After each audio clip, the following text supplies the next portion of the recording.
এক যুদ্ধের ঘটনা স্পষ্ট হাদিসের মধ্যে আসছে।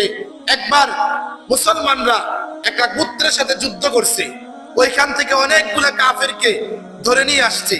এমন কাফের গুলাকে ধরে আনছে যে কাফের গুলা হয়তো সে আবু বকর সিদ্দিকের আত্মীয়, অথবা সে উমরে ফারুক রাদিয়াল্লাহু তাআলা আনহুর আত্মীয়, অথবা সে নবীজির আত্মীয়, অথবা সে আলী কাররামাল্লাহু ওয়াজহার আত্মীয়, অথবা সে হযরত উসমান গনি রাদিয়াল্লাহু তাআলা আনহুর আত্মীয়। কিন্তু যখন যুদ্ধ থেকে ধরে আনছে, তখন নবীজি সাল্লাল্লাহু আলাইহি সাল্লাম সাহাবীদের সাথে পরামর্শ করলেন, এই সাহাবীরা, তোমরা পরামর্শ দাও, এই কাফের গুলাকে, এই বেঈমান গুলাকে কি করা যায়?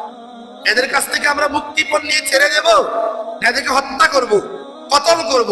তখন এক এক করে আবু বকর সিদ্দিককে বলছে, আবু বকর, তুমি একটু বলো কি করা যায়, পরামর্শ দাও। তা আবু বকর সিদ্দিক পরামর্শ দিছে, ইয়া রাসূলুল্লাহ, তাদের কাছ থেকে মুক্তিপণ নিয়ে ছেড়ে দেন। উসমানকে বলছে, উসমান একই পরামর্শ। আলীকে বলছে, আলী একই পরামর্শ। সকল সাহাবায়ে কেরাম একটাই পরামর্শ দিছে, নবীজি মুক্তিপণ নিয়ে ছেড়ে দেন। রাসূল বলছে, আমারও ইচ্ছা মুক্তিপণ নিয়ে ছেড়ে দেন।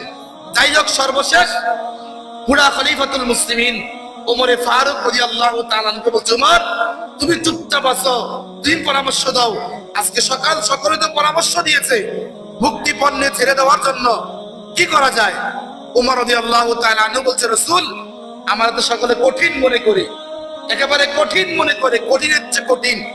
আমার সম্পর্কে তো কিতাবে আছে, যদি কোনো ব্যক্তি ঘর থেকে বাইর হয় আর সিনার ভিতরে ওমর রাদিয়াল্লাহু তাআলা আনহু লেখা বাইর হয়, তাহলে পুরো পৃথিবীতে যত জিন্নাতের শক্তি আছে, কোন জিন্নাতের শক্তি তার কোনো আক্রমণ করতে পারবে না, শুধু নামের বরকতে।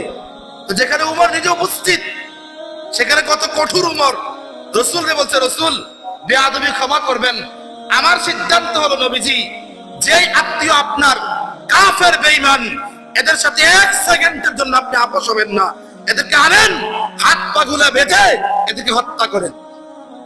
আর আবু বকর, শুনো, তোমার যে আত্মীয় আছে এদেরকে তুমি হত্যা করবা। উসমান, শুনো, তোমার যে আত্মীয়, তুমি এদেরকে হত্যা করবা। কোন কাফেরের সাথে, কোন বেঈমানের সাথে, আল্লাহর দুশমনের সাথে চুল পরিমাণ আপোষ আমি ওমর সহ্য করব না। রাসূল একজন পরামর্শ দিয়েছে ভিন্ন, আবু বকর একদিকে, উসমান একদিকে, আলী একদিকে, নবীজি একদিকে, সকল সাহাবায়ে কেরাম একদিকে পরামর্শ দিছে। শুধু ব্যতিক্রম পরামর্শ উমরে ফারুক রাদিয়াল্লাহু তাআলা আনহু দিয়েছে। রাসূল বলছেন, এদের কাছ থেকে মুক্তিপণ নিয়ে এদেরকে ছেড়ে দেওয়া হবে। যখনই রাসূল এই কথাকে বলছেন, দেখছেন আকাশ থেকে কালো মেঘাচ্ছন্ন আযাব নবীজির দিকে আসতেছে।